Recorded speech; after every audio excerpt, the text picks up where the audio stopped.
अस्सलाम वालेकुम नाज़रीन, मैं हूं नौमान खान। इमरान खान के खिलाफ ISPR का स्टेटमेंट आ चुका है और इस स्टेटमेंट में कहा गया है कि इमरान खान के ने जो इल्जामात लगाए हैं एक हाजिर सर्विस ऑफिसर पर, वो मनगढ़ंत है, नाकाबिले बर्दाश्त हैं और इसकी मजम्मत की गई है।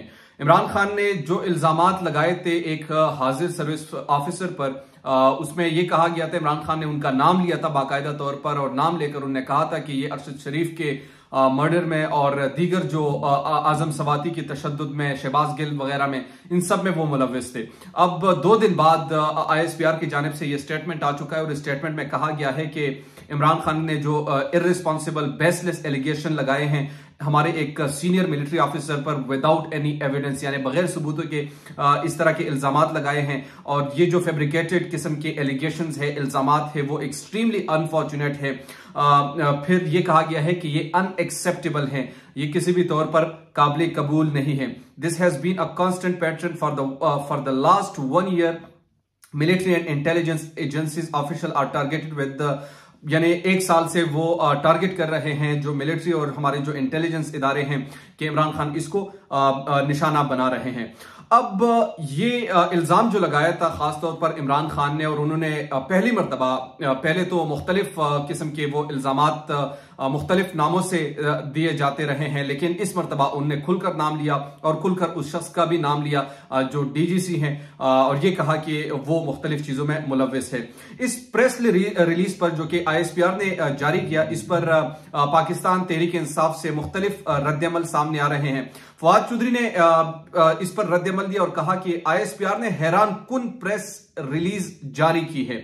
अगर इमरान खान समझते हैं कि इन पर कातिलाना हमले में, यानी फवाद चौधरी ने कहा कि अगर ISPR ये समझते हैं कि अगर इमरान खान ये समझते हैं कि इन पर कातिलाना हमले में कोई ऑफिसर मुलव्विस है तो आजादाना शफाफ तहकीकात के जरिए इनको मुतमईन किया जाना चाहिए कि ऐसा नहीं है। लेकिन इल्जाम की तहकीकात से इनकार और ऐसी प्रेस रिलीज से आप बता रहे हैं कि पाकिस्तान में आप कानून से बालातर है या पाकिस्तान में आप कानून से बालातर है, ऐसे रवैये कौमों के लिए तबाकुन है। यानी फवाद चौधरी ने भी कहा कि जनाब, अगर आप ये समझते हैं कि ये इल्जाम गलत हैं तो आपको इमरान खान को मुतमईन करना चाहिए और बताना चाहिए कि आप के कातिलाना हमले में ये ऑफिसर मुलव्विस नहीं है। असद उमर ने इस पर ट्वीट किया और कहा कि totally agree with ISPR that a legal resource should be taken to resolve the allegation. ISPR ने जो ये कहा है कि हम लीगल एक्शन लेंगे, तो असद उमर ने इसका वेलकम किया है और कहा है कि मैं बिल्कुल इत्तेफाक करता हूं, Imran Khan has tried to do that by filing an FIR। यानी इमरान खान ने खुद भी कोशिश की कि इसकी FIR दर्ज करते and approaching the supreme court, और सुप्रीम कोर्ट में भी इस हवाले से गए हैं।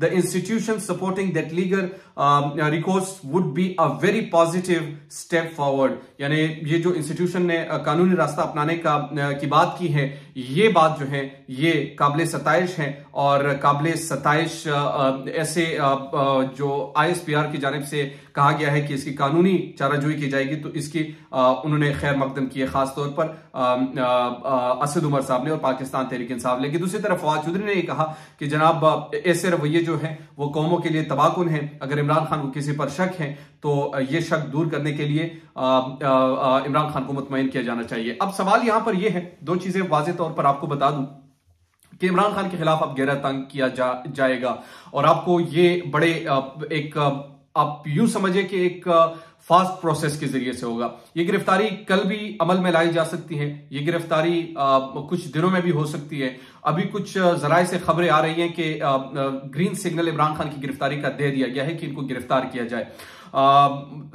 राना सनाउल्लाह इसकी सरबराही करेंगे और नैब के जरिए से या FIA के जरिए से इनकी गिरफ्तारी अमल में लाई जाएगी। देखिए, 2 चीजें हैं, जज्बात में आकर कोई भी फैसला जो है, जज्बात में आकर कोई भी इस तरह का अमल जो है वो बहुत ज्यादा खतरनाक हद तक जा सकता है और खतरनाक हद तक मामलात वैसे चले भी गए हैं।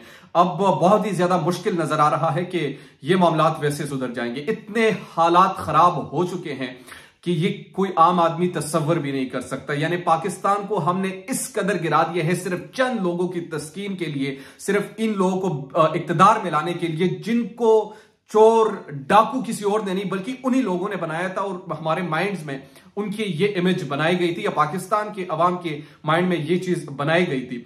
अब उन्हीं के जरिए से पाकिस्तान को ठीक करने का ये कौन सा फार्मूला है, ये जिद क्या है, ये अना क्या है, मतलब इससे आप पाकिस्तान को भी नुकसान पहुंचा रहे, पाकिस्तान के अवाम का भी नुकसान कर रहे, इन लोगों का भी नुकसान कर रहे।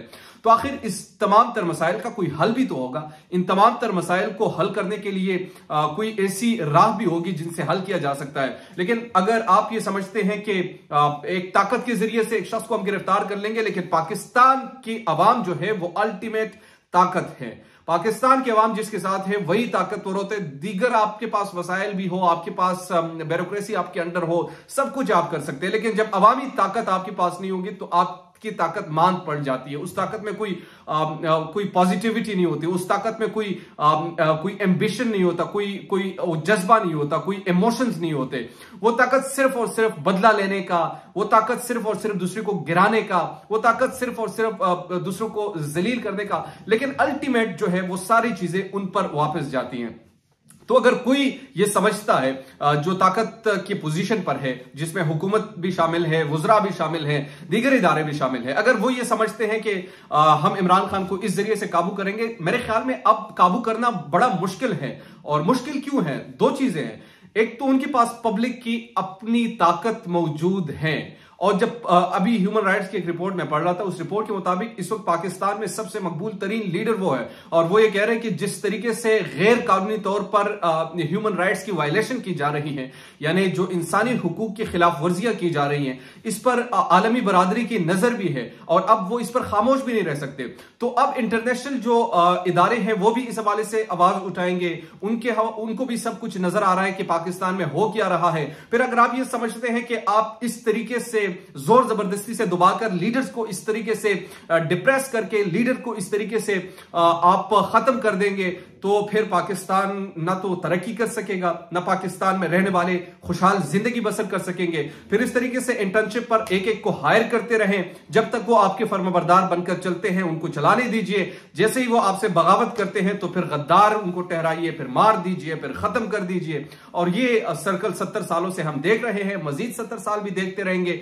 पाकिस्तान इसी तरीके से भीख भी मांगता रहेगा, कभी एक मुल्क की तरफ हम भागेंगे, कभी दूसरे मुल्क की तरफ हम भागेंगे, अपनी कोई जिंदगी नहीं होगी, ना पाकिस्तान के अवाम के लोगों की जिंदगी होगी, ना यहां पर मईशत का कोई बेड़ा उठाएगा कि क्या होने जा रहा है। और इस तरीके से यही सब कुछ हमने माजी में किया, लेकिन माजी से कोई जो गलतियां हमने की अब वही हम दोहरा रहे हैं। इस तरीके से पॉलिटिकल लीडर्स को हमने बहुत ज्यादा एसेसिनेट भी किया, हमने इनको दफन करने की कोशिश भी की, हमने इनको खत्म करने की कोशिश भी की, लेकिन आज भी उनका नाम लिया जा रहा है, आज भी उनकी जानलेवा लोग मौजूद हैं। वो शायद इस दुनिया में नहीं है, लेकिन उनके बावजूद उनके फॉलोअर्स मौजूद है। एक नजरिए पर कौम बनती है, इस तरीके से नहीं बनती कि जोर जबरदस्ती से आप ये करते रहेंगे और आपकी वो हर चीज को तस्लीम करते जाएंगे।